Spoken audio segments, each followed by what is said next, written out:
description. She's a stand-up comic, an actress, a writer, and a singer. She's won praise for her one-woman show, Without You, I'm Nothing, and you know her as Nancy on Roseanne.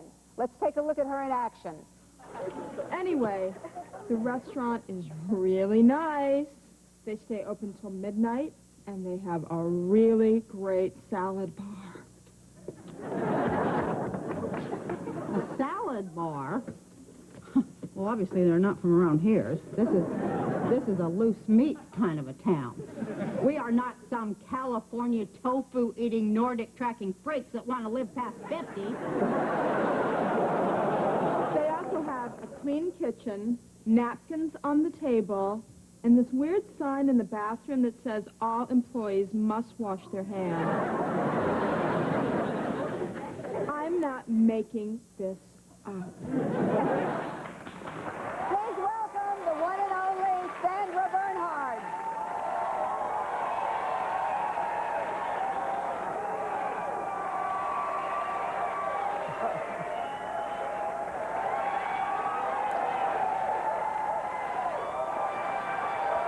Huh? Quit while you're ahead. They love you. You get some real fans You out still there. love me. Thank you. I was worried that they didn't love me anymore. They do, Miss Desmond. They do. Now, what do you great. think about the painting? Have you ever seen a painting like that in your I life? thought it was fantastic. We had a good time, actually. We sipped had a little blast. wine. That wine. Thank you for the box of wine and stuff in my dressing room, too. I don't usually drink wine, but his wine bar, they served me this incredible, what was it? I can't tell the name of the wine. Was it Chablis or? I can only tell it's a white wine. It's white wine. It's a delicious. wonderfully wine. It wasn't Boone's Farm. No, we drink no wine before it's poured. No wine before you get bored. It's more like it. No, we had a great time, though. You're an amazing person. I know you So from. are you. Well, I knew you from so many other things, but I didn't know you until we started talking. I know, and mutually. And it must be like everybody expects you to be funny, right? Well, I think they expect me to be really outrageous and like scary and hard to deal with. And apparently that's what they want. I didn't find that. How do you decide when to be outrageous and when not to? When I get in a situation where people are pushing me right to the edge and they have no respect and that's what they want, I'll push them right back. Right back. You know, but only in defense. It's not something, I'm not an offensive person, I'm a defensive person. And I only get into action when I need to. I don't like being that way. You just don't take any, you know, Well, I think it's important for anybody to, you know, stand their ground and stay true to who they are. But I noticed something about you today, and I said it, and you agreed with me, and that is you're a bit shy. Well, I think that's part of my personality, absolutely. Yeah, and I didn't realize that. We had the nicest time. We walked around, and then It was you a lit gas. up. It was a gas. I mean, you lit up. You smoked a stogie. I sure did.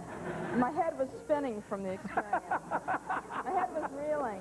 I heard you smoke cigars on kind of a semi-regular basis. You know, I started a few months ago. Blonde hair. Thank you for doing that. Oh, I'm so sorry. That makes me crazy, too. I know. I also have one in my mouth, which makes me really crazy. As long as you don't have one growing out of your chin. No, that's not That I can reach from here. That's not a pretty That's not a pretty sight, is If you it? reach No. that age, honey, and they start growing from places you don't want. I know. The hair you don't want to goes know about. But it happens with men. The hair grows. You lose hair in the head, and it grows out of the ears. I know. I don't get it. I used to pluck hairs out of my dad's ears as a pastime. It was a lot of fun. Oh, that's fine. Ooh, that must have hurt. But, It hurt me more than it hurt him.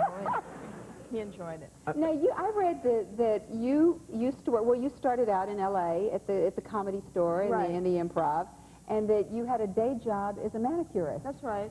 And I thought that fascinated me. My nails are nothing to write home about, I can say that much. Ever since then, I kind of just like quickly file them, cut them, and ignore the whole situation. Yeah, I had a day gig so that I didn't have to keep calling home and begging for money. Because I thought if I was going to come and do this, it was, you know, it was my gig and it was my responsibility all the way around. And I wanted to be an independent gal at a young age. Well, you're certainly that. And here I am. No, I'm not all that independent. And look at this. This is something. Uh-oh. That was something. Uh-oh. This is very, very sexy. Now, how do you think that? It's incredibly sexy. And now, how did that affect your career? You did that in 1992, right? Was that a dumb question? I don't know. I don't think it really affected my career one way or the other. I think it was just something that I wanted to do as a statement for women who are not of the norm, blonde, waspy, high waspy, gorgeous, you know, predictable, you know, look. And You know, I got to say, I like this. I mean, you know, I don't read Playboy, truthfully, very often. You know, I do. I believe read you. a few. I think you're a little beyond that, George. Well, no, it's not that. It's not that. It's just not, you know, I read other magazines. But I got to say, you came to life for me when I saw King of Comedy. I thought you were dynamite. Thank you. And I knew you had real talent. And we all have a tendency to kind of riff on ourselves and sometimes get kind of humorous about ourselves. But Right. you really have substantial talent. And that's what keeps you going, I think, you know? Well, I do, and I have a real passion for it. And, you know, even through the times when I don't feel I'm getting to do as much, you know, like acting as I would like to do, more well-rounded roles where I get to be, you know, to really show all sides of my personality. I still enjoy my work, whatever it is, whether I'm doing stand-up or singing or just You doing do it my all thing and a on my book. own. We'll be right back to Okay, talk about I know more. we have to pay for these fun times. Yeah. We'll be back.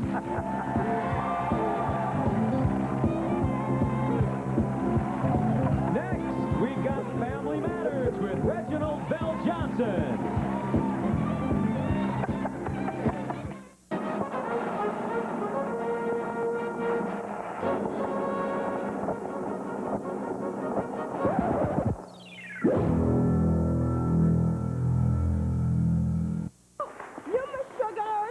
You Michiganers like the abuse. And that's what you're used to. And when I turn into a nice person, you're bored, you want to go home.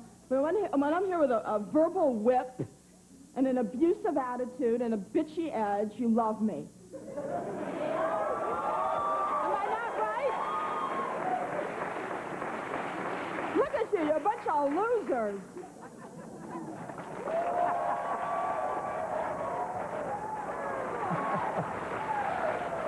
Was that? I just taped that last Thursday night. That's the Larry Sanders Nice. episode where I guest host. I'm very excited about it That's because great. Gary Shandling is just such When a is that on? fantastic guy. I don't know the air date on it. It's HBO, so Probably next month. I would imagine in about 3 or 4 weeks. Was but it a lot of fun doing it? It was so great. I had done it once before, and then he had me come back down and wrote a whole episode around me guest hosting, which is something I always fantasize about doing. Like you know, when you guys go away, I'll do it. Which, please, how about now?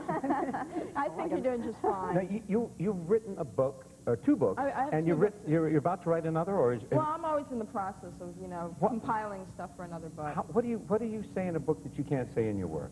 Well, I think the difference is it's something more intimate, and I think when somebody's reading a book, it's a more of a one-on-one kind of situation, so you can go that next step further of things that you wouldn't necessarily say to an audience or in a film, but just things that people can ponder and have a chance to really absorb, more emotional and sensitive kinds of things. Is there anything that you haven't done yet that you'd like to do? Gee, I enjoy everything I'm doing, but like I said, I think I would really like the opportunity to do some more acting that was just a little more inventive and explorative. A strange question was asked me a couple of times. It's always one that I think about. How much of you that we see Yeah. is the real you? I'd say 60-40. I think I inject as much of myself without going over that line of wanting to keep some things personal and close to my vest. But I think a lot of it is definitely based on situations and episodes, but, putting it up to that kind of Right. performance level. Do you live here or in New York? I go back and forth, but I'm here a lot right And now. how often do you work on Roseanne? Whenever they call me, it just depends what they, she always has so many storylines going at one time, so I just kind of pop in whenever they need me. But you seem like you must have a lot of energy because you're doing a lot of things at one Well, time. Is that Gemini I'm a thing, Gemini. or, yeah? I'm a Gemini. I get bored real easy, Alana, so I always have to keep things moving and grooving.